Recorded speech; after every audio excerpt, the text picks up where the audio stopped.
Hey folks, welcome aboard. It's Friday night once again, and welcome to the man cave as I get myself set up here. I'm struggling with technology tonight. It's been a fun week, and we're going to kick off like we always do here. I've got our buddy Jeff Better with us here tonight. My wife Tanya. Is everybody drinking tonight, guys? If you guys online are having a drink with us, let us know where you are in the comments section and tell us what you're drinking. I'm going to kick off with a little Eagle Rare tonight, I think. I haven't had this one lately, and it's one of my favorites. Tanya, what are you having? Cappuccino. Tanya's got a cappuccino going. I'm having about, I don't know, 1.5 fingers of Eagle Rare. Jeff, are you with us tonight? Yep. Are you drinking the blend? Nope. Drinking number 7, Jack. Number 7. Well, cheers, everybody. Have a Cheers. good Friday night. Russ, single barrel Woodford Reserve with Russ. Brian, glad you could make it in with us. Before we get started here, I'm going to pop up a little message, a little banner across the bottom of the screen here for everybody to have a look at. One of the things I've been considering here lately is the time that I do this live stream. We've been kicking this off at 7:30 p.m. Eastern time from the beginning, and I'm curious. I'd like to get your feedback on this, so leave me a comment here or let me know one way or the other. I'm considering the idea of pushing this live stream back to 8:30 Eastern time on Friday evening instead of 7:30. It might open up an opportunity for more viewers that are west of here, since 7:30 gets into 6:30, 5:30, and 4:30 in the time zones here in the United States. So we could. I'm considering the idea of kicking it back to 8:30. If you have any feeling about that one way or the other, please let me know. I don't want to make it more difficult for people. What I'm trying to do is make it easier. And if 8:30 Eastern time becomes a problem, let me know. Otherwise, I might try it. I'm not going to start that immediately, but I'm thinking about it. Unless I get a whole bunch of negative feedback on the idea, I would like to consider changing that time slot up. So let me know. And Sean, that's a good idea. Maybe I should decide ahead of time what I'm going to have and let you know when I post the announcement for the live stream. A lot of times I don't decide until I sit down here. It's whatever strikes me. I only have a limited collection, so what I'm going to drink is going to come from a short list usually. So, but I'll see if I can do that. That makes sense, and I'd love for everybody to try some of the stuff I've got. So Jeff's having Jack number 7, and Tanya's got a cappuccino going from the Jura, and I'm drinking Eagle Rare tonight from Buffalo Trace. This is just one of my favorites. It's one of the best bourbons out there, and it's inexpensive when you can find it. It's hard to find where I live. So, Tanya, I'm going to pop you back down. I appreciate you keeping up with everything that's going on down there. And Jeff has changed up my plans for tonight. I had originally had a bunch of stuff I wanted to talk about, so we may talk about some of the cooking I've done this week. But first of all, Jeff's bought a new grill, and I'm really jealous because I want one too. And so I'm grinning like a Cheshire cat. yeah, uh, it's Jeff bought the new Myron Mixon BARQ. That's BARQ pellet smoker, and he bought that down at Atlanta Grill Company. Atlanta Grill Company is going to be the premier dealer for this line of pellet grills, and I'm going to bring some stuff up here. Steven's having some McConnells tonight. Uh, Nice. Slonche. I learned how to pronounce that finally. To you too, brother. Glad you could be with us. So I'm going to bring some pictures up here. This is the BARQ 2400. I've got some more pictures. This is just the spec screen off of the Mixon website for this grill. This is the middle size grill out of 3 grills that they make. The 2400 represents 2400 square inches of cooking space. They've got a 1700, a 2400, and Jeff, is the large one 3600? Yep. Okay, so these things are massive in terms of cooking space. This screen right here, it's giving you some numbers that I think the most important number on this screen is the cooking rack dimensions. This grill has 4 cooking racks inside of it that are 20 and 3 or 27.3 inches wide and 20.6 inches deep. That's a pretty big rack on its own, but it's got 4 of those inside of it that we're gonna see that here in a minute. And it's giving you some numbers here of how many things you can get on this smoker. The 4 to 6 pound whole chickens, it says you can use 2 racks and get 12 of those on there. So you get 12 whole chickens on this grill without any trouble. It says 80 jumbo chicken wings with just 2 racks. But Jeff, I'm not understanding why you couldn't use all 4 racks with chicken wings on that thing. You definitely could. And Yeah, if you want with your spatchcock chicken, you could use all 4 racks and get more chicken on it. It says 24 racks of baby back ribs, 16 racks of St. Louis ribs. And on both of those, it says 2 racks, but I think they probably mean 4. I don't know if you could get 16 racks of ribs on 2 racks or not, but no, it does have 2 racks out there. Yeah, 4 per rack is 4 per when rack. you see the pictures, I got 3 on Right. the 1 rack. You can get 1 more on there. But this thing's a beast. And let me come through these photographs. This is Jeff's grill. This is I had Jeff make some pictures today to send up here so we could talk about them and Jeff could tell us about this grill. So this is the 2400. Jeff, you want to tell me about anything on this particular picture you want to talk about? It really doesn't show just how solid built this thing is. I mean, when they say it's built to military specs, they're not kidding. This thing is a flipping tank. Yeah. These grills, I guess we'll start here with some of these, some of the bullet points that we want to talk about. First of all, I told you that Atlanta Grill Company is going to be the premier dealer for this grill. This grill comes in at three sizes and 3 price points. Before I talk about the prices, this grill is designed to compete in a market space that's kind of between Yoder or above, outside of the Yoder realm, but inside of something like the Twin Eagle, which the Twin Eagle is one of the highest end pellet grills I've ever seen. And this guy's going to be working in the space, maybe like close. What else, Jeff? Are the Mac grills going to be on the same level you think as this? No, I don't think so. I think we're right in with the Yoder. Yeah. Go above the Yoder. Start at the Yoder 1500.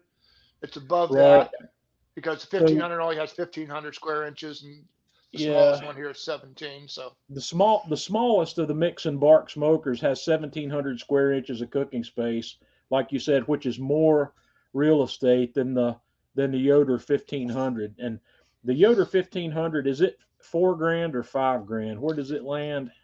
$4,999. So it's almost $5,000 for the big Yoder. And the BARQ 1700 is $2,699. So it's a good bit less expensive than the 1500 Yoder, but it's more expensive than the 640. But it's got 4 times, almost 3 times the cooking real estate that the 640 has. And this guy's built from stainless steel. All of the parts that matter on this grill are made out of stainless steel. It's double wall insulated. You want to talk about that, Jeff? Yeah, I say when you get into the other pictures, you'll see the grill opened up, but that front door is a good half-inch, three-quarter-inch thick, double wall insulated. The sides are the same. Uh, like I say, it's yeah. As you progress to the pictures, you're going to be able to better see what we're talking about here. It's it's just totally well made. It's got the big wheels on it. I pulled it up over the curb and over the bumper on the uh, patio there. Right. It pulled up there like it was driving itself. It looks like you wouldn't have any problem rolling this through the yard with those big wheels on it. None And at all because they're it thick. look it looks like the casters on the right hand side are also locking. Yes, they are, and that's a very wide caster. That caster there is probably an inch and three quarters to 2 inches wide. Okay. So you're not, and those wheels on that, I got to look at these firsthand down at Atlanta Grill Company last time you and I were down there, Jeff. And Hmm. these are run flat. They're not pneumatic, so they're not No, going to go flat on you. And it's a nice improvement over the ones that used to come on this grill. So let's move on to the next picture. Uh, okay, this is the control unit and the pellet hopper, right? yep. So tell us about the Basically, control. basically everything is push button. You turn it on. If you're putting your pellets in initially, after you turn it on, you hit the prime button, which basically just gets the pellets moved over to the burn pot. Then it comes on with the heat from your igniter. You can set your temperature manually here. You can also do it on the app. And to the right of the display is you can toggle it where you get your set temp and the actual temp. Right. So that you can see what the grill is actually running at the time. And then to the right of that, you've got one food probe port, which that's my only thing I would have liked to have seen more. But having the fireboard, it really doesn't matter to me. But like I say, there's a lot of people out there that don't have a fireboard, and with as much Right. real estate as that thing's got, it could use some So more ports. so this controller is capable of Wi-Fi connectivity. Yep. You can connect it to an app on your smartphone, and it's got one meat probe that it can monitor the grill temperature, it can set the grill temperature, and it can give you feedback on one meat thermometer. Right, and you can also put a little program in there. So if you want to run it up until your internal temp of your meat is say 150, and then you want to bump your temp up to 300, you can do that. Okay. The Wi-Fi setup of this thing was very straightforward. I mean, all you did was go into your settings, go to your Wi-Fi. You found that AP, you clicked on it, it immediately went back to the screen. You picked your home network, put in your password, it was done, and Right. then you can go So turn around and you can register the grill right from within the app. so it registers it with Mixon through the Yep. app itself. Well, that's Yep. good. You don't have to worry about filling it out online or anything. Okay. Well, that's good. So the controller is up to snuff. This is one of the things I didn't like about the first version of this grill. When this grill first came out, it did not have a Wi-Fi controller, and at the time, most of the other manufacturers like uh, Yoder had theirs by then, and Traeger and most of the others already had Wi-Fi control, and this one didn't. So this is an upgrade on the current model of the grill, correct? Correct. And Okay. somebody had a note up there. Could they run it off of a battery? No, you cannot run it off of a battery. It's got a regular AC uh, DIN plug on it. Okay. Well, that might not be entirely true. Uh, this Jackery battery that I have, Hmm. I can run my pellet grill on that one. The battery question is, will your battery produce enough power for this thing to run when it's in the fire up mode? I don't know how much current this thing draws when it's firing up. My Traeger Timberline 850 or 800 or whatever that model number was would barely run on the battery that I had. Uh, on the Jackery battery that I have. So if you've got a battery that's like my Jackery's the 250, I think is the model, but they've got a 300 or a 350 or one of the larger ones, it will probably run that because those things do have AC inverters on them. They're not highly efficient with AC inverters, but it probably will run this. But once the pellet grill is up and running and not in the fire up mode where the igniter is running, those things draw very little current. They draw less current than a light bulb usually. And but the answer there, Jeff, is you might be able to run that on a battery. Yeah, I wasn't thinking of that. I was more thinking Yeah. of USB plug-ins on batteries. Right. Well, yeah. If this is the power cord that comes out of this one regular, it goes straight to an AC connector. Yeah, it's a three-prong right to AC Three-prong. connector. Okay. Yeah. Well, then it might, if it's a three-prong. I don't know if I don't know. I can't remember if my Jackery will take a three-prong plug. It might. I'd have to look at it. But anyway, there's a possibility there, guys. I don't know the full answer to it, but we'll move on here. And this is the back side of the pellet hopper and the control box. Right, and there on the left, that's the lever to do the purge from your bin, so that you can get rid of all your pellets inside. And then the item on the right is your Wi-Fi antenna.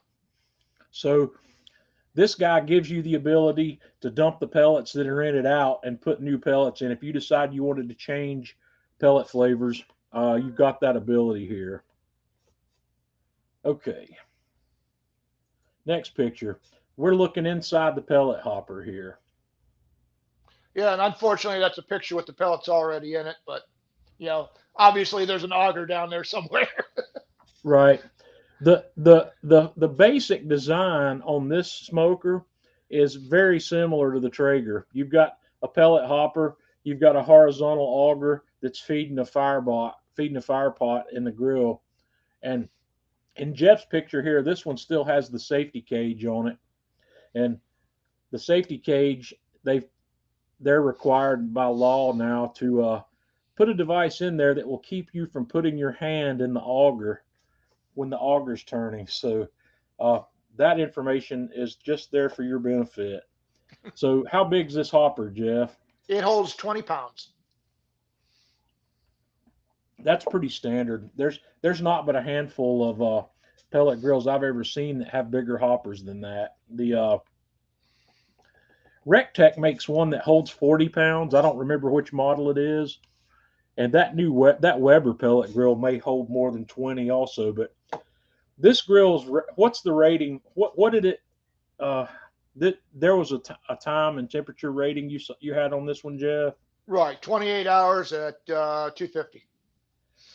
Okay, Brian Miller here says that the Jackery power stations will accept a grounded plug. So mine probably does have a three-prong plug, but mine's the smallest one, and it may not be quite big enough. But anything bigger than a 250, I would almost be willing to bet you money it'll run that, and it'll run it for an extended period of time. I have the Jackery 250, and I also have that 60-watt solar panel that charges it. So once that thing's up and running, like I said, I haven't seen what this one draws, but I bet it's probably similar to the Traeger. But I need one slightly bigger to be able to run mine on battery. But I'm pretty confident, yeah, you could take this thing out with one of those batteries and cook on it for quite a long time. So we'll move on here. This is the backside view of the entire grill. Right. What you're seeing up top there, it has two exhaust outlets, and inside those exhaust outlet or intake from the inside is down on the bottom of the grill. So it's really keeping a very good constant temperature throughout your whole grill that way. Okay, that's an important point here. The exhaust outlets are up high on the grill, but the smoke, the openings for those outlets are not at that level inside the grill. They're down low. They're down near the bottom grill grate level, which keeps a good amount of smoke inside the grill, and it keeps a better pressure inside of there for temperature stabilization. That's one of the features I do love about this grill, because my Traeger Timberline was set up the same way, and it created a very even temperature throughout the grill. And Jeff, you've done some temperature checking inside of yours. Tell Yeah. us about that. Yeah, that's what I was just going to say. I put the fireboard in there, and on the ribs, I ran with the cook and time after the cook. I ran it for 6 hours, and it stayed within 6 degrees of the fireboard. I should say that was the lowest that it ever got, was 6 degrees. Well, This thing is dead nuts accurate until you, yeah, like I say, you open the door, you lose it, but it comes back real quick. right. 6 degrees is a Immaterial. non. It's immaterial in my mind when we're talking about smoking and grilling. Even at 250 degrees, in my mind, 15 or 20 degrees one way or the other Yeah. is not a game changer. So this grill appears to be very stable so far in Jeff's short experience with it. We're gonna keep him cooking. So Definitely. let's see what the next picture he sent me is. Okay, here's the money shot. Tell us what we're looking at, Jeff. Well, you're looking at the grill open with those four massive grill grates there.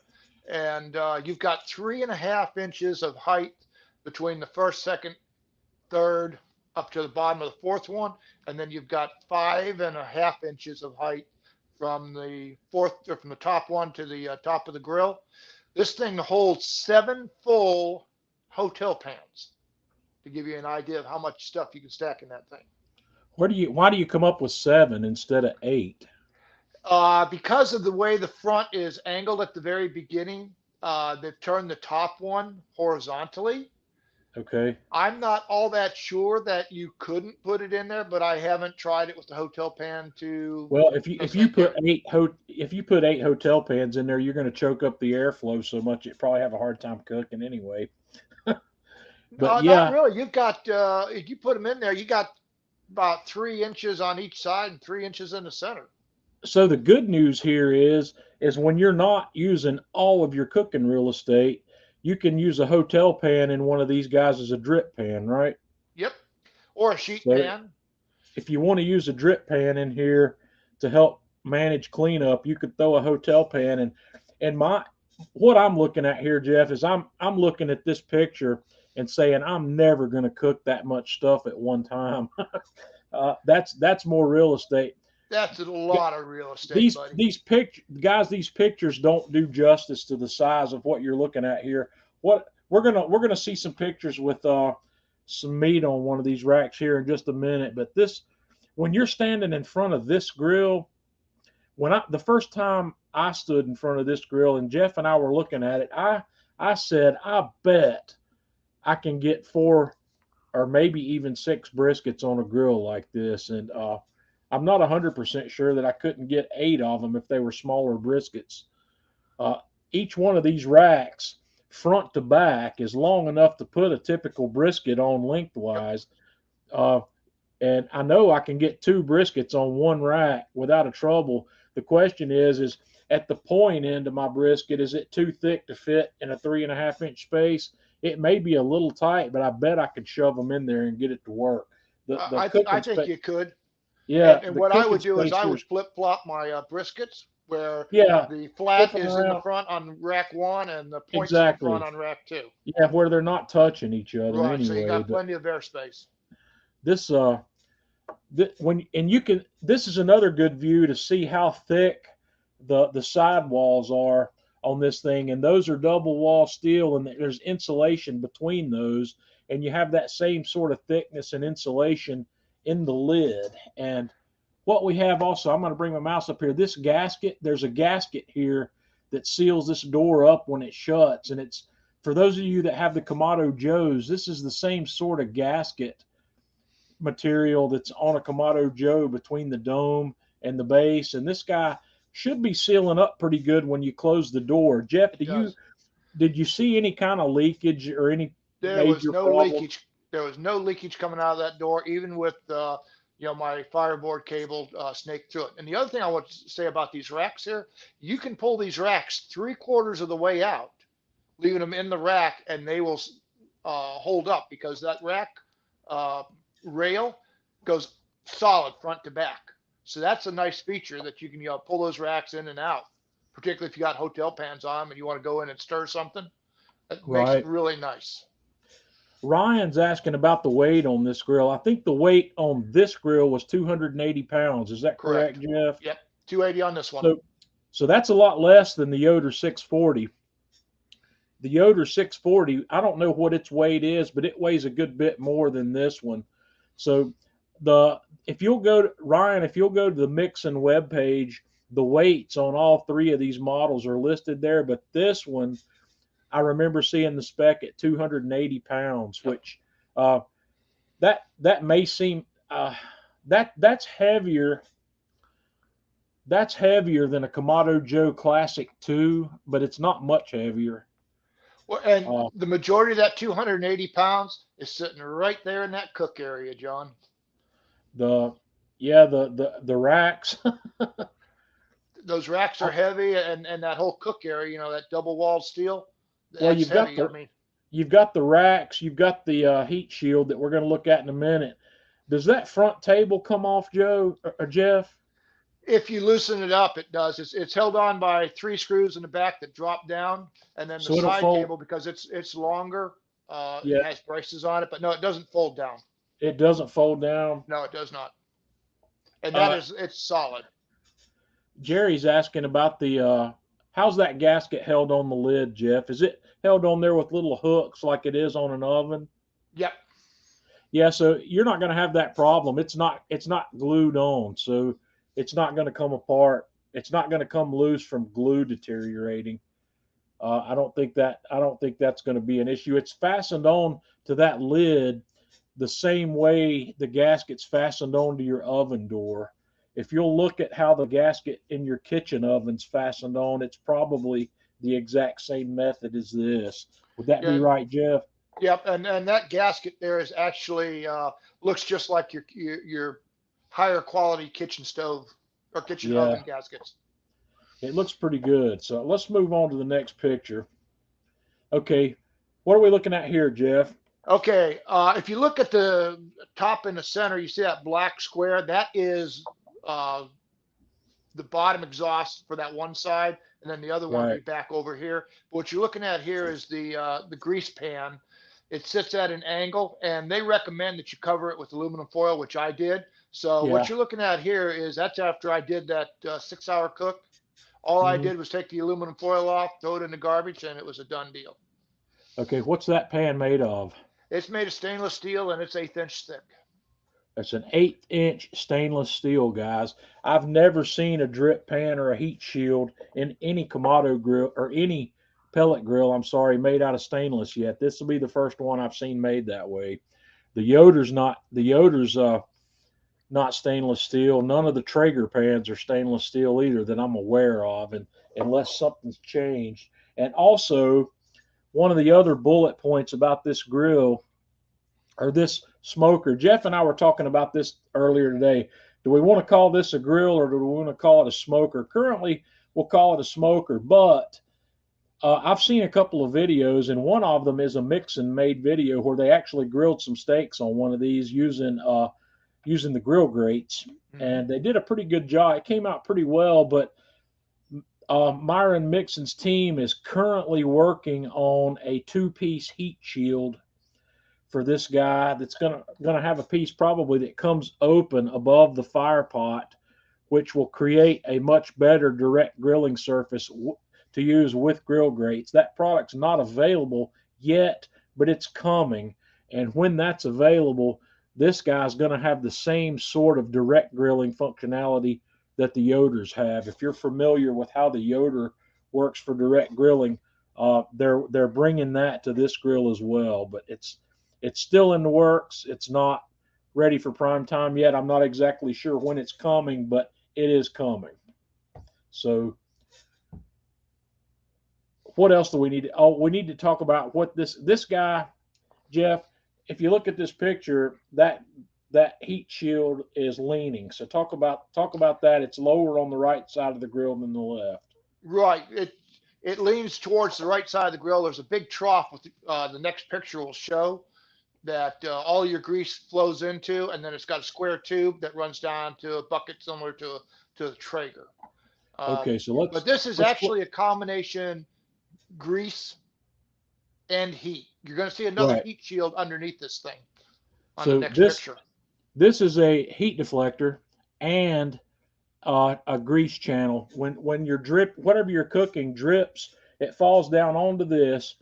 It runs down to this end, and it falls into a grease pit that we're going to look at here in just a moment. And they do recommend for cleanup easiness to just coat this guy, wrap this guy up with aluminum foil. So let's look at the next picture. This is what's underneath that heat shield. So tell us Right. what we're looking at here, Jeff. There's one piece missing here. I probably should have taken a picture of it before. Right. There's a heat shield that actually goes over this and fits down Yes. into these slots here. Yeah, there's a heat shield that goes over the fire pot. And then in the center naturally is your fire pot, and that's basically dead center in the grill. And then over here Right. on the right side is this trough Over that here. It funnels down towards the center to the square tubing that runs through it and down to your grease bucket, which that right where John's mouse is right there. That's the bolt Right. coming through to hang that hook on. What you're looking at, guys, over here on this right side is a V-shaped piece of steel. That heat shield that we were looking at that was slanted, its lower end fits into this trough right here that runs the width of the grill. And any drippings that run down that pan, they collect in this trough. And right here in this trough, you can't see it, but there's a hole here, and there's a tube that runs down to the bottom of the grill, and it's a hole that empties out underneath the grill, and there's a bucket hanging under there that collects drippings that fall out of this. Am I correct, Jeff? Yep. Just like a Traeger grill, just like really actually most of your pellet grills, it's the round little peanut bucket. Yeah. For any of you that have seen a standard Traeger setup, there's not a whole lot of difference between that setup and this setup. The big difference between it is the durability, the beefy construction, the size of the cooking chamber with all those cooking racks. This guy, there's not a Traeger out there that's going to keep up with this in terms of cooking space and functionality. The design, there are similar designs. So let me move on here. What are we looking at here? Okay, that's just a picture of the hinge. I don't know if you added the other picture that I sent you later, but you'll notice here on the door, it actually hinges into that bottom pin. And I don't know if John included the other picture, but that door does not, the top door does not extend past the back of the back side of the grill. So basically you can have this thing, pretty close to something without having to pull it out to be able to put the door up. Okay, I forgot to include that picture, but hang on just a second here. I'm going to see if I can bring it up. Let me. Hang on a second. I'm making a mess. Share. Here we go. Okay, here we go. I got it. I forgot. Okay. I didn't add it to what we had set up already, but this is a side view of the grill with the lid open. And this is something I was asking Jeff specifically about, because I'm trying to determine if I bring one of these grills here to the man cave where I'm going to be able to put it. And one of the things I love about what I'm looking at right here is when that lid is open, it does not extend past the back side of the grill. I could put that grill up against the wall or very close to a wall, and when my lid's fully open, it's not going to be hitting on the wall or hanging over the back side of the grill. Yep. And also in this picture, you can see that this lid, this door, has the same thickness and double wall insulation that we have in the entire sides and back and top of the cooking chamber. So let me get back to where we are in these pictures. Sorry, I should have added that, and I didn't think about doing it. Here we are. We're back now to the picture of the hinge. So let me move on to the next picture here. Okay, Jeff's inaugural cook. Tell us about what you did here, Jeff. I did 3 racks of ribs. Went over to Costco, got 3 racks of ribs. Did one. The far left one is with Myron Mixon's rub. I figure, it's Myron Mixon grill. You got to at least do one Myron Mixon rub. The Yeah. center one is the Atlanta Grill Georgia butts and ribs, and then the far right one is John's AP Mojo, AP Pork Mojo, which my wife loves both of those, so I had to do one set in that. And Kathy's got good taste. Kathy's got excellent taste. oh heck yeah, she does. Okay. I wouldn't be sitting with that grill right now if it wasn't for her taste. While nobody was looking, we got an extra finger of Eagle Rare. So Jeff just did it. And okay, guys, we got 1 rack. This grill's got 4 racks. And Al, welcome to us. Welcome. Glad you could join us tonight from Adelaide. Speaking of Australia, I know we've got some Australians that follow us, and I was glad to see the new F1 racing schedule, the tentative racing schedule for next year came out, and the Melbourne race is back on. Hopefully, we're going to get the Melbourne race as the 3rd race in next year's schedule. So, anyway, that's just a side note. But guys, you can see here, Jeff's got 3 racks of St. Louis cut pork spares on here. And as you see, if you would stack those guys close together, you could get a 4th rack on that same rack with no problem whatsoever. And you could almost get a 5th. Yeah, that's what I'm thinking. I think if you push that together, you might even get 5 racks on there. So when you're talking about baby backs, I don't think you'd have any trouble whatsoever putting 6 racks of baby backs on one of these. In fact, you could probably do 4 racks or maybe even 5 racks lengthwise and do a horizontal one on each side of it with the length of that. So, and that's 1 rack out of 4. This guy's got an incredible amount of cooking space available. It's a beast. It's a beast. So here's Jeff's finished ribs. And, look at the color on these guys. They've got a great color. Jeff, I failed to rotate that picture. I apologize. I meant to rotate that horizontal. But here's what they look like. Look at that. Do you guys see that smoke ring on these ribs? Every one of these ribs has got a deep smoke ring on it. That's what impressed me. I hear people say all the time that you can't get good pellet or good smoke rings from pellet grills, but I've not had any issues with any of the pellet grills I've had getting smoke rings.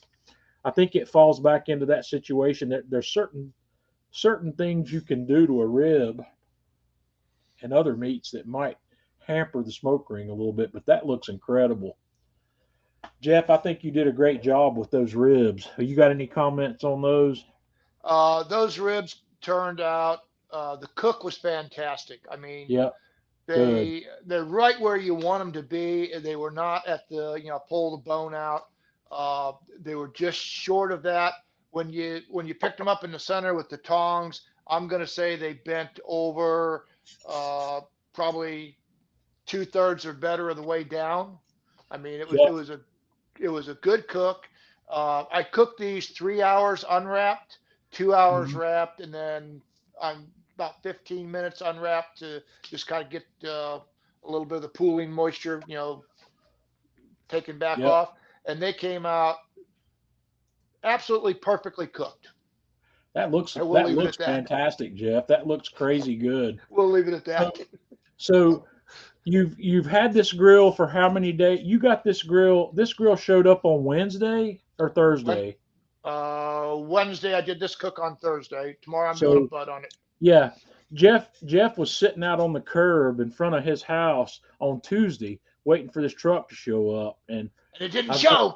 I was getting a message from Jeff. He says, "Oh no, the truck's not here yet." And then he got another message. "Oh no, they've passed it off to another carrier. It's not going to be here today." And then Wednesday comes around, and Jeff's back out there sitting on the curb again, waiting on the truck to show up. And lunchtime rolls around. He says, "Oh man," he says, "I must be the last delivery on this guy's schedule." Yeah, but then they delivered it when I was gone, and my wife took the delivery. And God bless her, she wraps the thing up in Christmas wrap, writes on it. I wish you had sent me that picture. You should have given me that picture. Yes, his wife. This is Jeff's early Christmas present, guys. His wife must think very highly of him. She does. I'm going to send you that picture right now, John. Okay, but yeah, she wrapped it up in wrapping paper. It's got there's a picture of Jeff standing in his garage area, and this thing's got a wrapping a Christmas present, a Christmas gift wrap around it. You should have it. So, but she wrote on it, "Happy belated birthday, Merry Christmas, Happy Hanukkah, Happy Anniversary, Happy Thanksgiving." Me, Jeff? Did you send it to me in Facebook? No, I sent it to you on Messenger. On you want me to send it Facebook to you on Messenger? Facebook? No, I didn't regular see it. Messenger. Send it to I'll send Facebook it to you on Messenger. Facebook. I hadn't seen it yet, so we'll give it a second. Oops. Oh boy. There you go. I sent it on Facebook Messenger.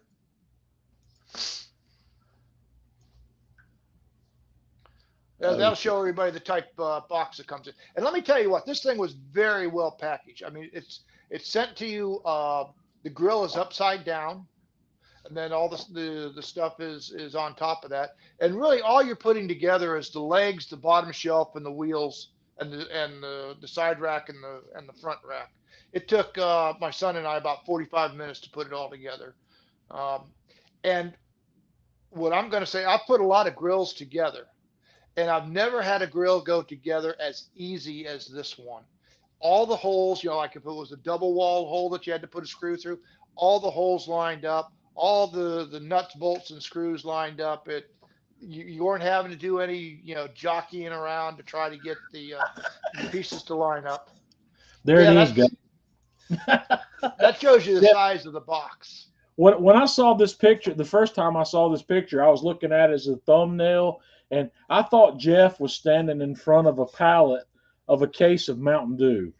Yeah, it does kind of look like that, doesn't it? It does. And I said, what am I looking at? And of course, I looked at it closer and I said, oh boy. I said, Kathy has put Christmas paper on Jeff's grill.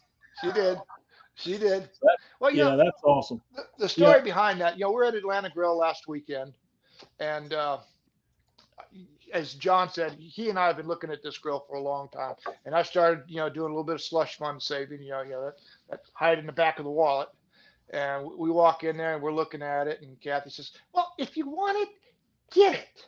So I said, "Don't ask twice." Boom. Well, I'm glad that Kathy feels that way because Jeff, my wife, feels the same way. Hey, as we got two of the same wives. Yeah, we got great wives, both of us. I got no complaints about Tanya. Tanya lets me buy whatever I want when it comes to cooking. I don't even have to ask usually. Tanya always knows what I'm buying. I won't say never. I hardly ever buy anything without telling Tanya what I'm buying or what I'm planning to buy, but there's never any issues with any of it. When it comes to cooking, Tanya likes the fact that I love cooking and she supports my hobby. Well, I've been cooking since I was 16 years old. Yeah. But the trade-off here is Kathy got another piece of Le Creuset. She got the 3.5 inch or 3.5 liter brazier pan, which she loves. So hey, it's win-win. Well, we're gonna have to get Kathy on here sometime. That ain't gonna happen.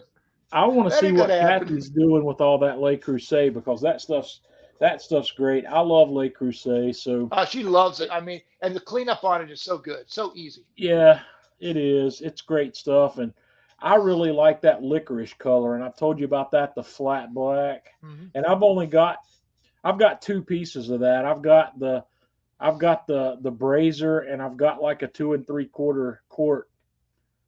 The smallest Dutch oven that they make. It's not. I don't even know if I'd call it a Dutch oven, but I want the 5-quart Dutch oven, and I'm saving my pennies maybe to buy that.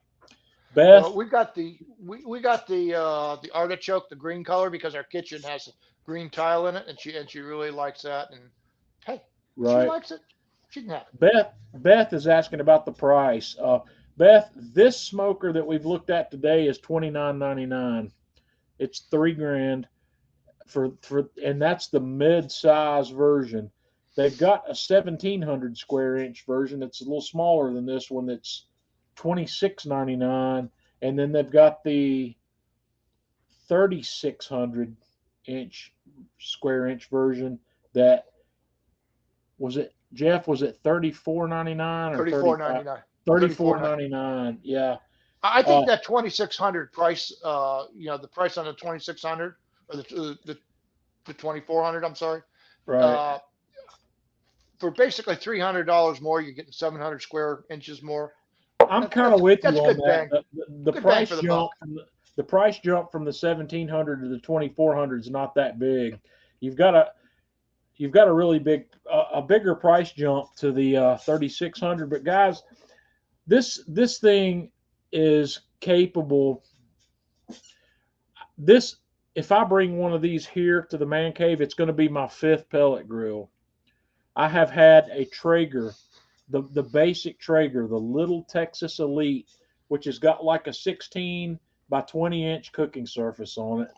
My second pellet grill was the Yoder YS640. I wasn't a huge fan of the Yoder.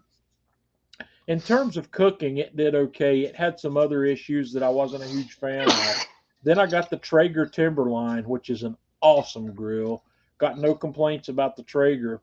Then I have the Kamado Joe pellet grill, which I still have, and I'm pretty happy with that grill. It's got some features that some of these it'll do some things that that the Mixon won't do in terms Yeah. of high temperature cooking, and this Mixon grill is kind of like I want to call this Mixon BARQ the Cadillac so Definitely. far.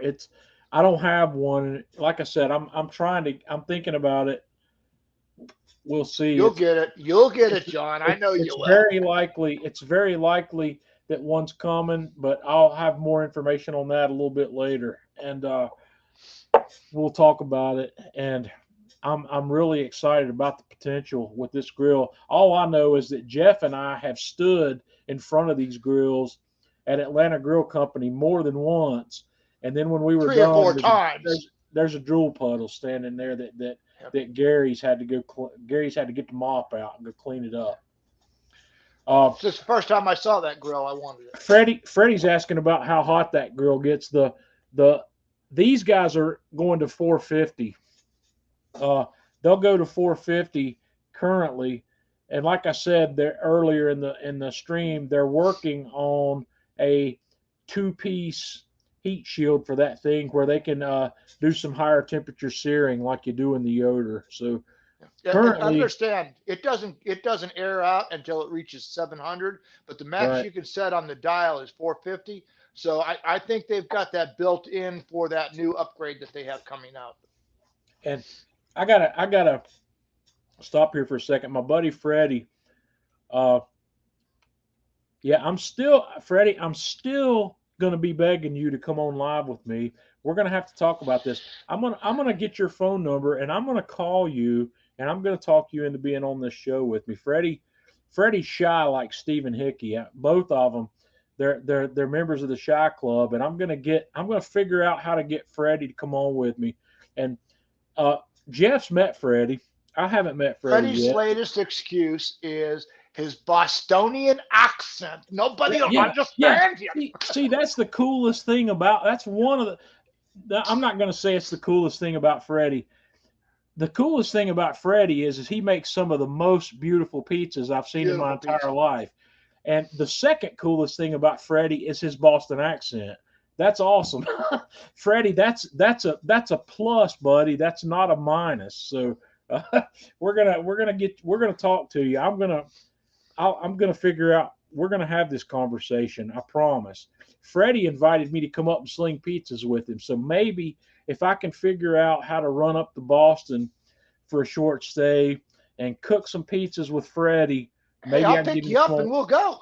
maybe I can get on live with him. So, Jeff, maybe we need to figure that out. Maybe you and I need to run up the East Coast, and we need Spring to break.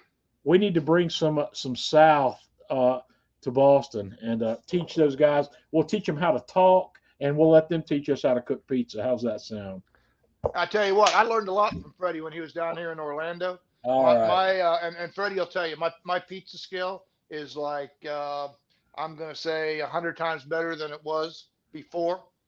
And let me answer this question right quick. Paul, if I could find a way to get Myron to come on here with me, buddy, I guarantee you I'd have him on here. I don't I've think John has enough money in his bank account Well, to see, bring Myron I on. met Myron one time, but it's been a while. Of course, he won't remember me, but Jeff and I today had a conversation. We're thinking about going to one of Myron's cooking classes. So, uh, if Jeff and I can end up at one of Myron's cooking classes, I'm gonna see if I can't make. We'll see if we can't figure out a way to make that happen. That would be awesome, but I'm not going to promise that because it's not likely. Uh, so, Jeff, is there anything else you want to talk about on the BARQ Smoker tonight? That's about it. I mean, like I said, I've only had it for a couple days. I'm totally impressed with the construction of it. I'm totally impressed with how it holds the heat. I mean, when I put the door up to take the ribs out, to wrap them and put them back in, it came back up to 250 within 5 minutes. That's how well Yeah. insulated this thing is. Okay. Um, I'm it's a great grill. I mean, if you're looking I've for not a cooked on it. I've not cooked on it yet, but I've stood in front of it enough and I've looked at it that yeah, it's you know how you can look at something and yep, tell how well it's going to perform. This is one of those things. So yes, Avery or Freddie, absolutely. When I figure out when we're going to do that, I'll let you know because there's nothing I'd like more than to get me and Jeff and a group of our people down there all at the same time. So if I'm gonna when I go back down to Atlanta Grill Company sometime towards the end of this month, I'm going to talk to Gary and Jason, and I'll see if we can get that set up, get a time set up in the spring where everybody's got time to plan for it, and we'll make that happen. So, Jeff, one of the things I want to run through here is wicked awesome. I wish if I could do. You got to hear that. You got to hear that coming out of his mouth. Jeff's heard it. Jeff's heard it. So well, just go to one of his videos. he's he's got posted. See, that's just it. He's posted some video content on Facebook where he's on there talking, and he thinks that that's a drawback for some reason. That's a huge draw. So what I want to do his now, videos are great. I'm going to run through some of the stuff I did here at the Man Cave this week, guys. This week at the Man Cave, I got the new tool set from Alpha, and this is interesting. I was firing up the Alpha 1 last Friday to cook pizzas, and I fired it up nice and early because I like to get the grill going or get the oven going early. And I made a picture and I posted it with my old tools. But while my oven was preheating and I was getting pizza stuff ready, UPS rolled up. Alpha has sent me this new tool set that they have for the Alpha ovens. This is a 5-piece set, and I've got this larger pizza peel here in the front is a separate item, but the 5-piece set that I've got behind that, there's an ash shovel, and just to the right of that here, there's an ash rake for moving coals around inside the grill. The next piece here is a turning peel, and then my kit came with a smaller pizza peel, and just behind that, in this particular picture, it's harder to see. There's a brass bristled brush for brushing ash around inside. But those, I want to thank Alpha for sending me that. This is also available at Atlanta Grill Company now. These new Alpha tools, And guys, these are the really right tools for the wood-fired oven. These are the same quality I'm used to with the stuff I've been using, and these are at a price point that's hard to beat. I don't remember the price point for this tool set, but you'll just have to check Atlanta Grill Company's website under their Alpha Pizza stuff, and some of that's under there now, and some of it's still coming in. This is new product, but these handles on these tools are two-piece. Mine are two-piece handles, but um, you can shorten these or extend them just by adding additional segments to the tubes in these. Jeff, you got to see some of these in Orlando at the show. Do you have any comments on this stuff? In the words of Freddie, they are wickedly awesome. They're wicked awesome. I've got that exact same set minus the rake, which they're sending me the rake, because the set that we had here in Orlando was for the Alpha 1 gas, so it didn't have the rake and it didn't have the ash pan. Okay. But let me tell you what, those are top quality. You know, like you and I both have the GI metals, and those are every bit as good as the GI metal. I think so too, and I'm really loving. I don't, like I said, I don't want to quote the price on these because I don't remember what they are right off the top of my head, but they're less expensive than the GI metal stuff. So that launching peel is awesome. It is. Last week I made some 48-hour dough. I made some cold fermented 48-hour dough to make a couple of pizzas for me and Tanya for dinner last Friday. So I got the dough out of the fridge and let it acclimate to room temperature, and then I just shaped it like I normally do on a wooden board. Put a little sauce on it. Put a little grated mozzarella with a little grated parm as well. Actually, I use pecorino romano, and I put some. This is Bridgeford pepperoni, which is available in all of my local grocery stores. This is really good pepperoni that I slice it off the stick by myself. And I had the oven, I had the Alpha running. I'm in the 800 degree Fahrenheit range here. My ambient temperature is around 800. And my deck temperature here was probably 750, 775. It was a little shy of 800. And Brian, let me answer that question here in just a second. He's asking if I'd recommend the one for a family of 4. So hold on just a moment. This is a 2-minute pizza cook, you know, and this is what this guy looks like when it's done. And these pizzas are beautiful.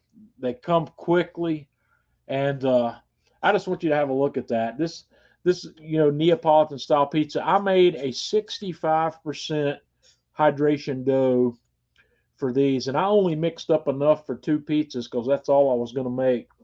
And I use a salt at a ratio of about 2.8% in Baker's percentages. And this was, I'm trying to remember, I used 300 grams of 00 flour and about 190 grams of water.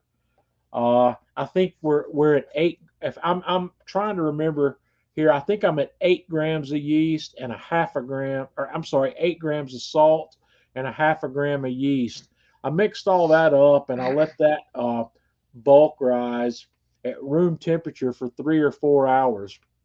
Then I shaped it into 2 separate balls, put it in the refrigerator for 48 hours. I brought it out of the refrigerator about 4 hours before I was ready to cook, and then shaped it, made these beautiful pizzas. And look at this. Don't you love that pepperoni cup? Man, I do. Yeah, but that's the thing of beauty.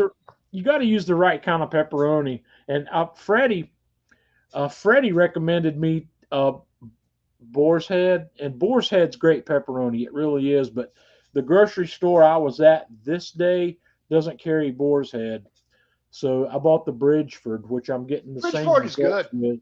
Yeah, Bridgeford works, but Boar's Head is excellent pepperoni. But look at this, guys. This is an amazing pizza. Let's Tanya. Mm-hmm. How was that pizza? Oh, it was delicious. I loved it. Any complaints about that pizza? None whatsoever. I was starving that day too because I hadn't had lunch. I was just starving when I got home, and John already had the Alpha fired up and ready to roll, and was feeding me like within 15 minutes of me getting home. Yep, I knew Tanya was going to be hitting the ground hot, ready to eat when we got home. So I had the grill, I had the oven up and running, ready to go. So the next thing I did this week is Tanya likes my homemade pasta sauce. I do. So I wanted to make a pot of spaghetti one day for lunch, for dinner. I don't remember what day we did. Oh, this was Tuesday. This was Tuesday this week.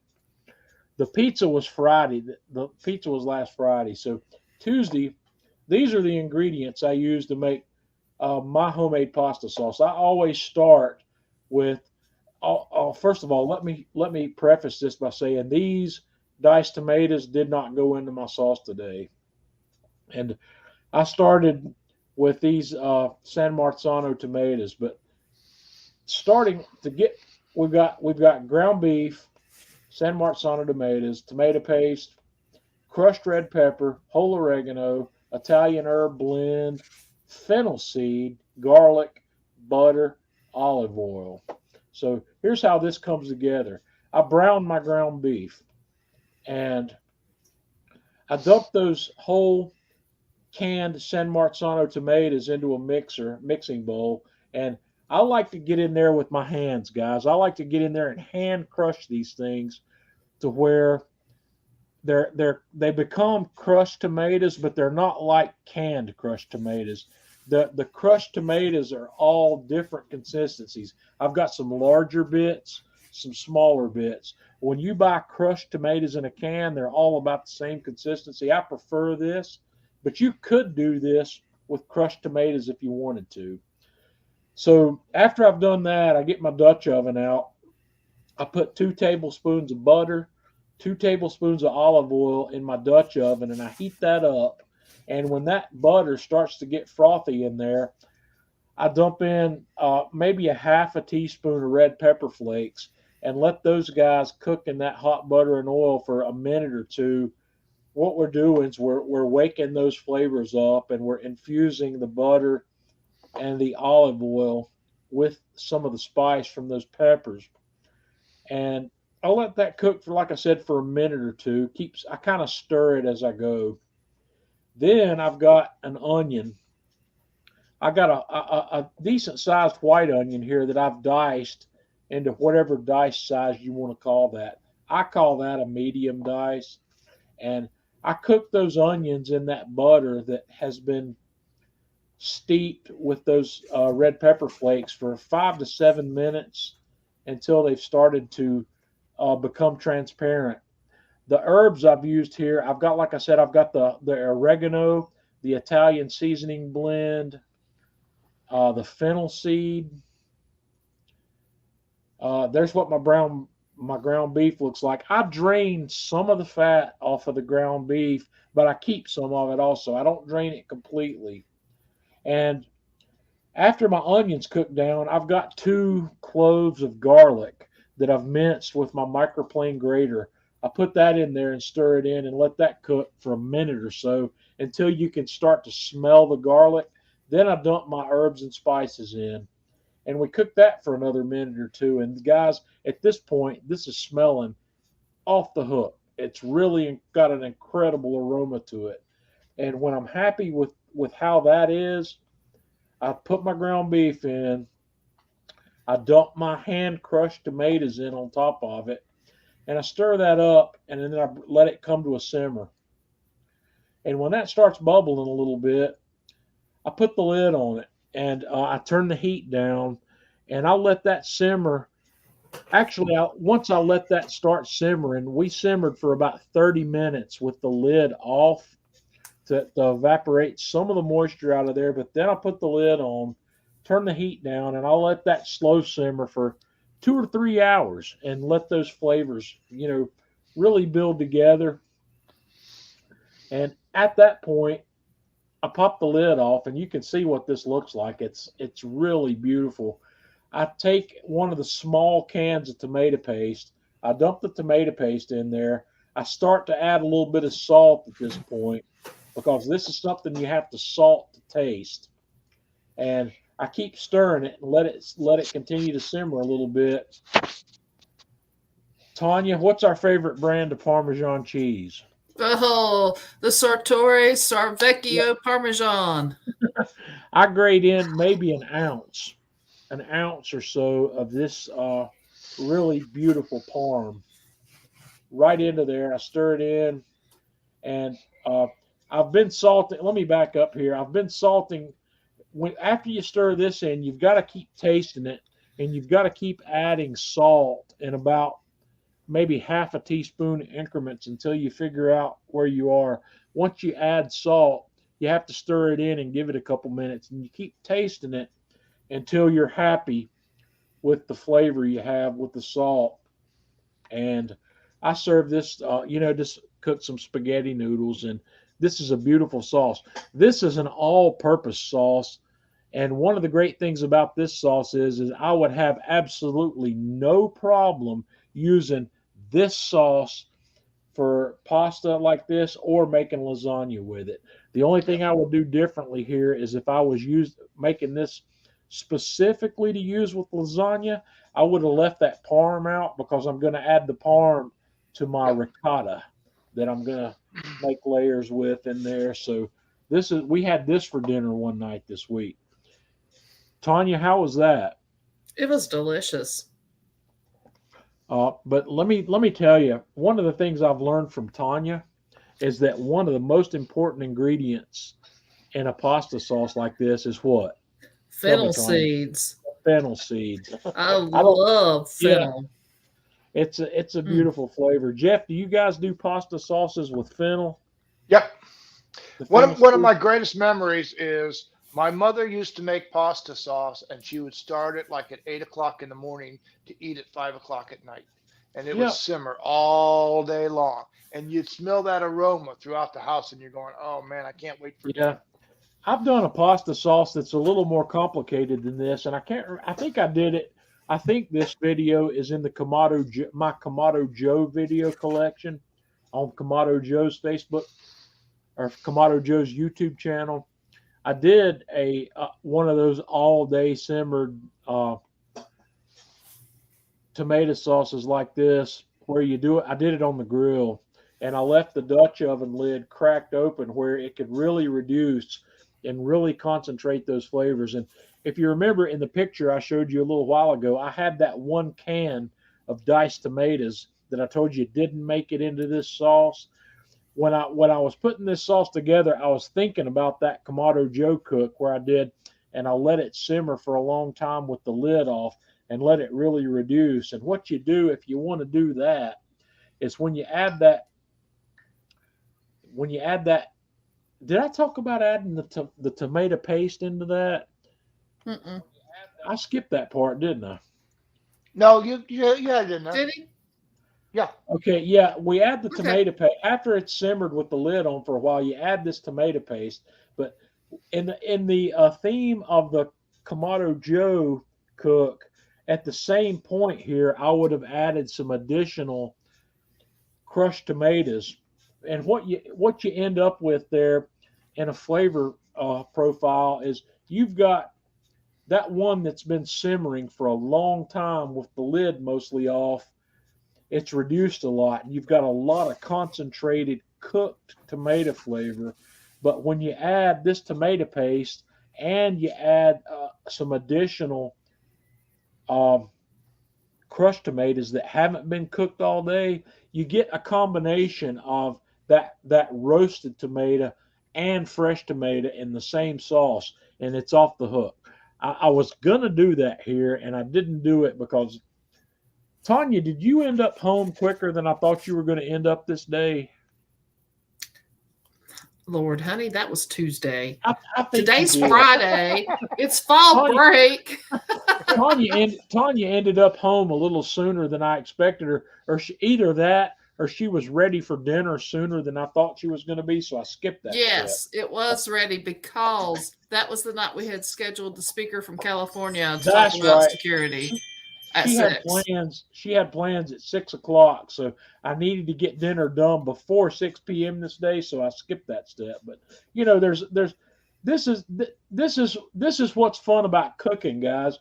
Cooking, there's no rules to cooking. You can do whatever you want to do, make it what you want it to be. It doesn't have to be the same way every time. But that was one of our meals this week. I got my AeroGarden. I'm a little late with this, but I got my AeroGarden going again with my winter herbs. I'm going to be having some winter basil, some winter parsley, some winter oregano, and some winter thyme going here in my AeroGarden. But I just got this started this week, so it's going to be, let's see, this is mid-October. Mid-November, I'll have some herbs to show that are going on there. The video that I published today, I was super stoked with the results I got. I decided I was going to fire up the Alpha oven once again and make a quiche using the Alpha oven. So I bought a grocery store variety pie crust. I used Pillsbury here. I formed it into my cast iron pie pan. And I got the Alpha oven fired up, like we do, because guys, this is a really amazing cooking experience. I can't describe it to you. I wish I could invite all of you over to the man cave to experience an Alpha oven cook, and it might change the way you think about cooking. Jeff, am I lying there? No, you're straight up telling the truth. I mean, Jeff's as I told you, I've had more fun with my Alpha than I would have ever thought I would have had. Jeff and I bought these Alpha 1s about the same time. We were pretty close, right? Yep. Just a couple of weeks apart maybe, but man, these guys are great. I cooked some onions. I took some onions and sauteed these guys in a little butter and olive oil, and I cooked some bacon, and then I chopped my bacon up into pieces like you see here. I got 4 eggs.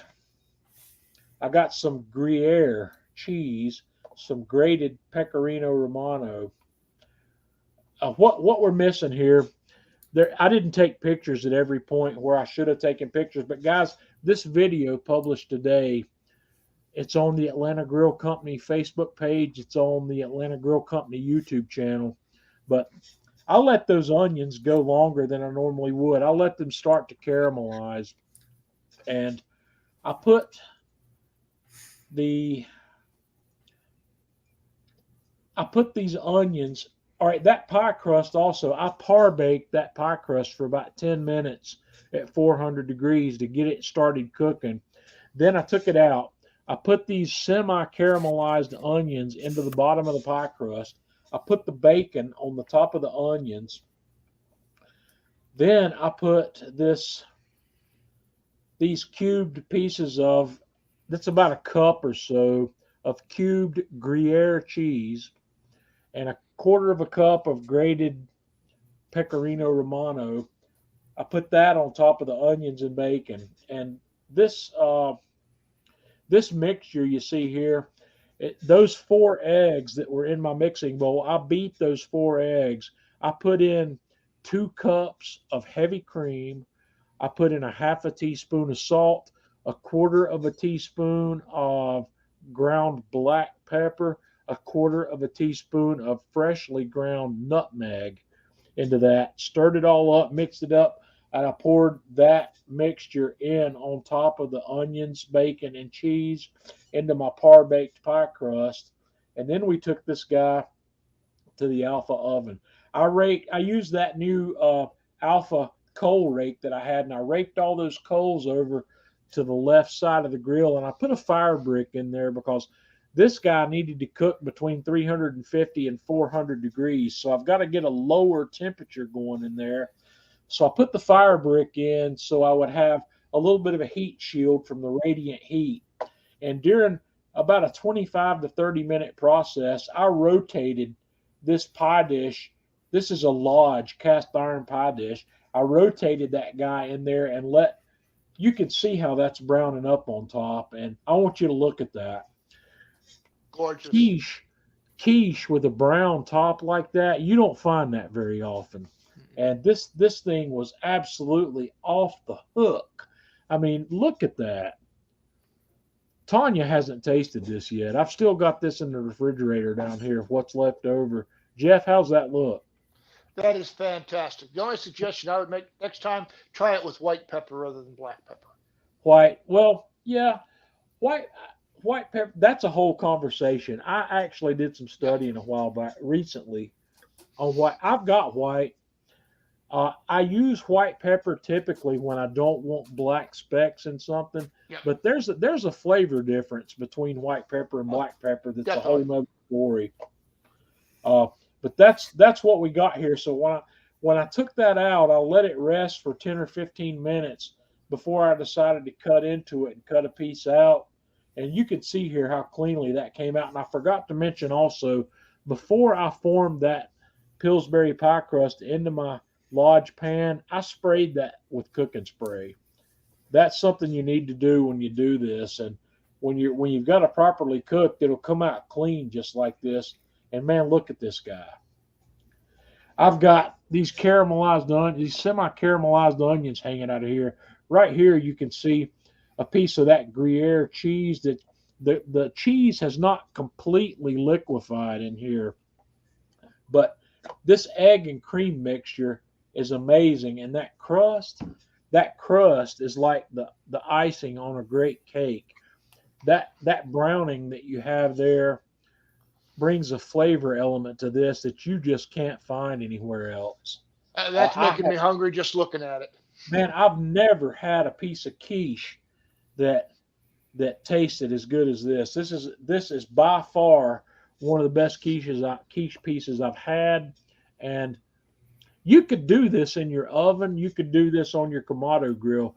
I can promise you, on your Kamado grill, you will not get a browning quite as good as that. So even in your oven, you're not going to get as good a browning as that.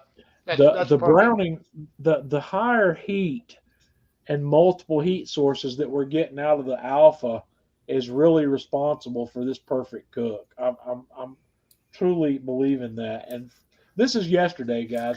This wrapped up my week. This is a dump truck load of mulch that I had delivered over here, and this is Jiggly. This is my father-in-law. He's over here helping me. He and I spent 5 hours yesterday spreading mulch in various beds in my yard, and we were taking a break, and we took more than one, and here we go. We got it all out, got it all cleaned up. So, yeah, I have. I believe you owe him some baby back ribs, if I remember correctly. Jiggly works for baby backs, so I've got to get some more baby back ribs and get them cooked. He loves my baby back ribs. He says I don't know, Tanya. He really did like those pork chops I cooked last time. He did. He was very impressed with those. Your mom came here for dinner, but I think if you asked him what his favorite thing that I cook is, I think it's still going to be the baby backs. He does like his ribs. Maybe if I can get one of those Mixon smokers up here, I will get 24 racks of baby backs going for your dad. Oh, Lord, my dad will never eat that many. Okay, Brian wants to know if I'd recommend the one for a family of 4. That's an interesting question because it all depends on what you're going to cook. Let me tell you what I can get in the one. First of all, let me preface it by saying this. If I had this to do over again, and if I had an unlimited supply of money, I would have bought the 5 Minuti instead of the 1. I really think the 5 Minuti is the sweet spot for most situations with the Alpha oven. The 5 Minuti is not that much bigger than the 1. It's the same width, but it's 4 inches deeper front to back. It's taller in the dome, and it's got a bigger opening. I can get a 9x13 dish in my Alpha 1, so I can cook a 9x13 lasagna. I have put my 10x14 Detroit pizza pan in there. What's the brand name of that pan I've got? Lincoln. No, Uh, the Lloyd pans. Lloyd There we pan. go. That's what My Lloyd. Yeah. I've got a 10 by 14 Lloyd pans, Detroit pizza pan that I can fit in that oven, but it's tight. So the 9 by 13 fits in there. So Brian, if you want to judge what you can put in the Alpha One, uh, comfortably you can get a 9 by 13 pan in there on one side with a fire on the other and a fire brick between it if you need one. You can get one pizza in there at a time, and you can most of the pizzas, most of the Neapolitan style pizzas that I cook are about 12-inch, 11 to 12-inch diameter pizzas.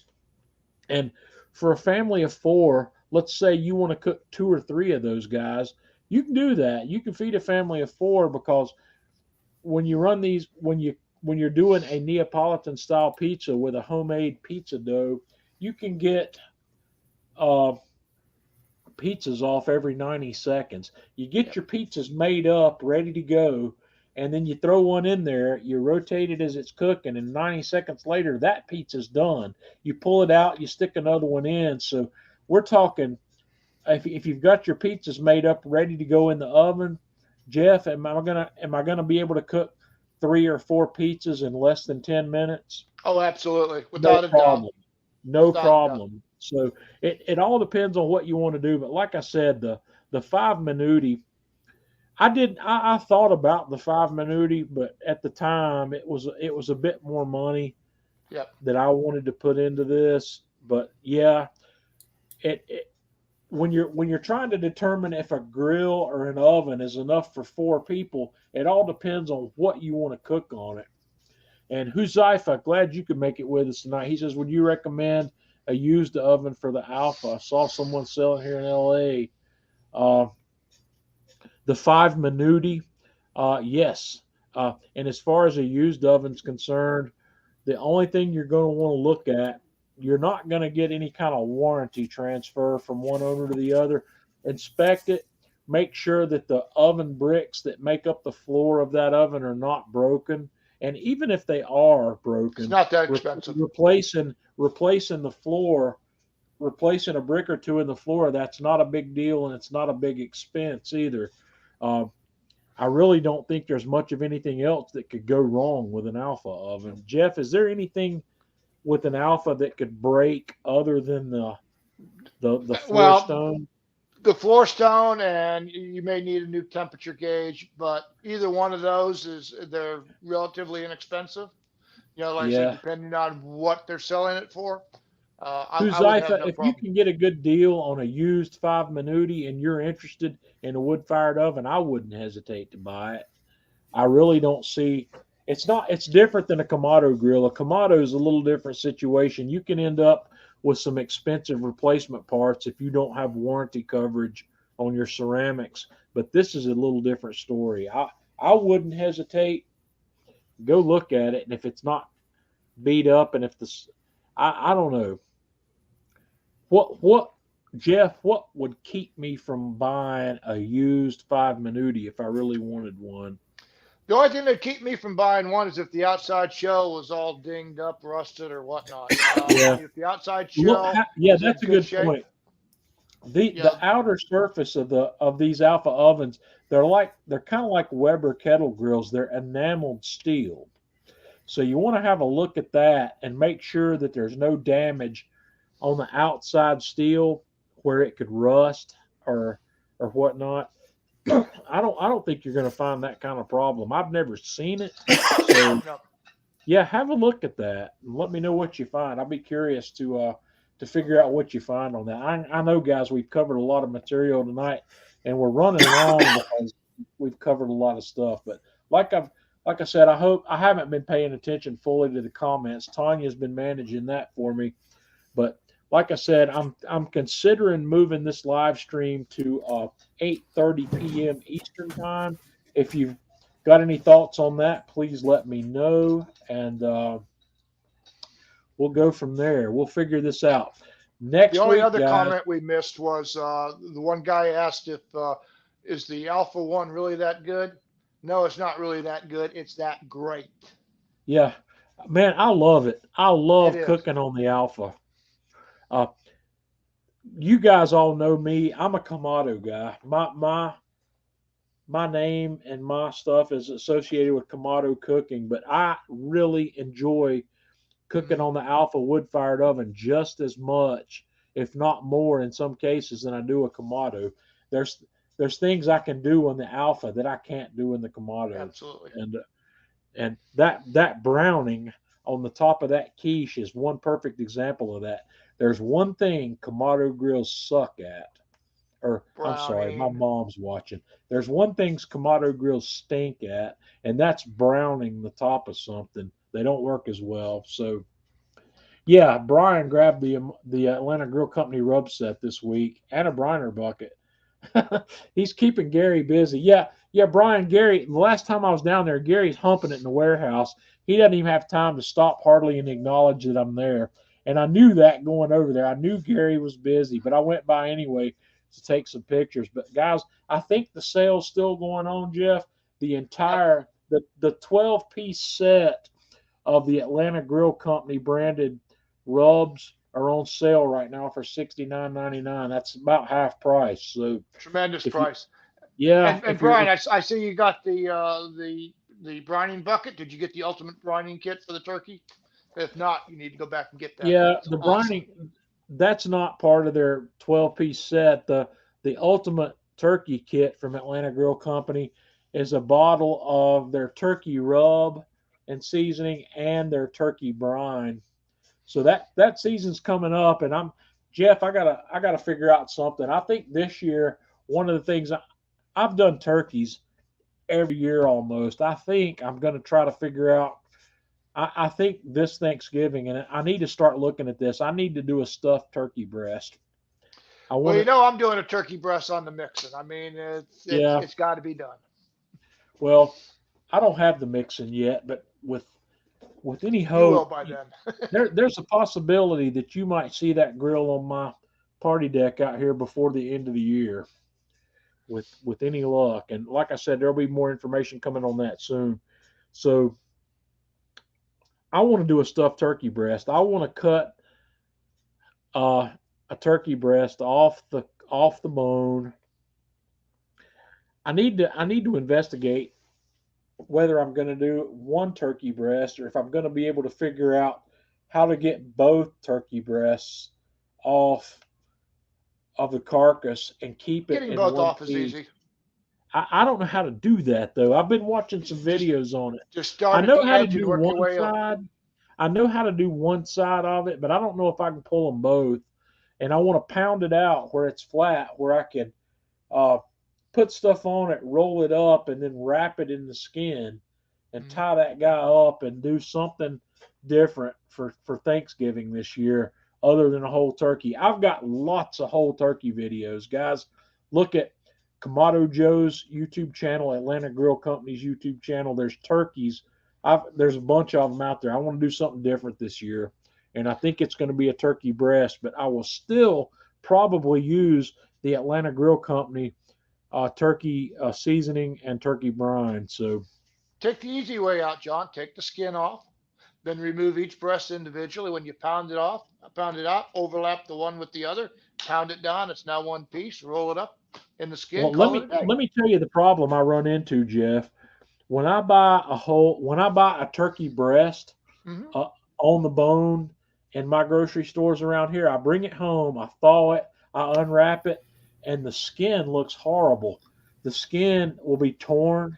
It won't be a complete single piece, and Really? I'm disappointed when I open it up. I've tried this a couple of times already. It's like when whoever's processing this stuff, it's like it's in a tumbler or something with blades in it. The skin will be torn here. I won't have a complete contiguous skin that I can work with. I haven't I had don't. that issue. Are you buying Yeah. butterballs? Butterball's not one I typically buy, but maybe I'll try it. Say the butterballs that I do, the skin has always been intact on the whole breast. Well, I'll see if I can figure it out. If I can't, I might be able to do something with a single side. But all right, Do we have time for one last question? Yeah, what we got, Tanya? Okay. John was asking about the Karubicue. Yep.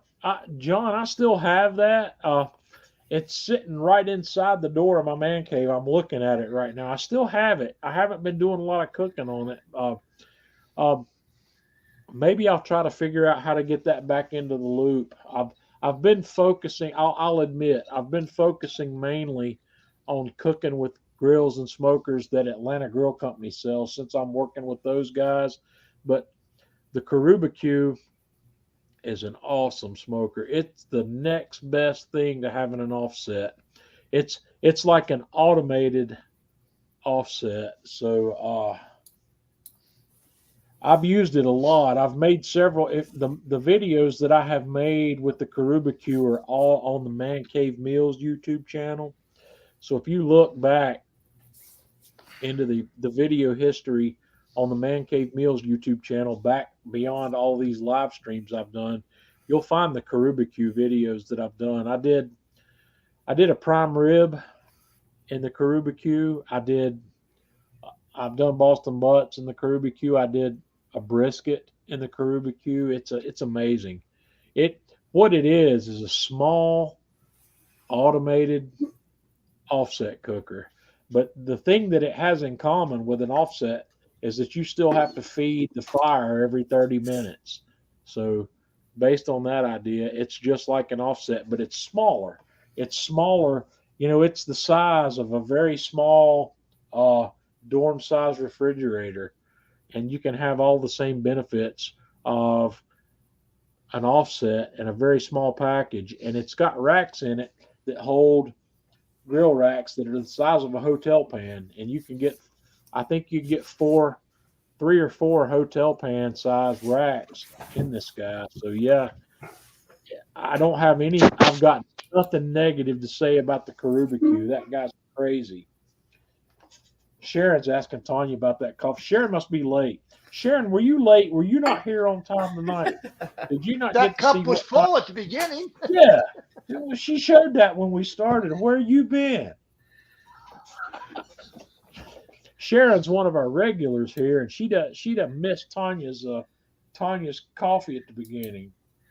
What did he say about the feedback? Thanks for the feedback. Yeah. He's watched all my videos and used a bunch of them. I'm awesome, John. Yeah, that Karubicue, that thing's amazing. It's really off the hook. I love that thing. It's really, Jeff. We need to. Jeff doesn't have a Karubicue. So. No. All right, guys. I've got to. I've only got 6 grills, John. I don't have a Karubicue. Yeah, Jeff's got the exact same problem I've got, and it's space. It's not money or it's not time. It's that Tanya and I were talking about buying a house on the lake for retirement. We like to dream when we're doing road trips, and we're gonna have a lake house when we're retirement, and I'm gonna have a grill patio that's gonna be 20 by 40 feet. How's that sound? I won't run out of space, and I'll be able to keep everything out there running all at one time. John, have you ever watched Guy Fieri's Ranch? No, I haven't, but I like Guy. He's got a cooking pavilion that I would die for. I mean, Yeah. He's got grills. He's got this huge wood-fired oven in the center of it. Yeah. Hey, is it nicer than Matt Pittman's outdoor cooking area? Oh, heck yeah. Really? Hey, Guy Fieri is the highest paid on Food Network's $80 million contract. He can afford it. Larry, honestly, we're probably going to end up with a trailer by the river. Hey, as long as we're by the river, I'm good with it. As long as I've got a 20 by 40 cooking, a concrete Tiny pad house. with a cover on it, I'm okay. I don't care where I'm sleeping. I care more about where I'm cooking. So, I can see it now. A place on the river. It's a tiny house and this huge outdoor kitchen. heck yeah. The kitchen's going to be worth more than the house we're living in. Yep. No. Okay. You're forgetting Tanya's rules for real estate. Yeah, okay. Tanya's rules for real estate. We've got to have more than one bathroom and room for a library. Everything go. else is negotiable. Okay. Guys, I'm up we've to got to 2 shut outdoor down. camping places.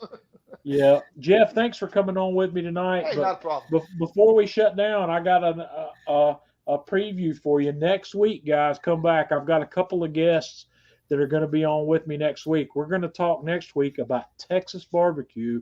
I've got Troy Smith from T. Roy Cooks on YouTube coming on with Cool. me, and I've got Justin Walraven from Baby Back Maniac coming on All right. next week. So we're going to have some fun. If you guys are not familiar with T. Roy Cooks on Facebook and Baby Back Maniac on Facebook, go get familiar with them. Both of those guys are a lot of fun. They both live in Texas. They both are grill junkies, just like me and Jeff.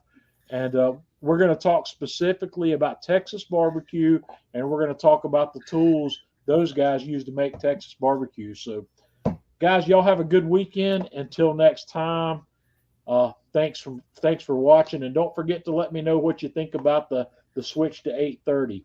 Y'all have a good weekend. Bye.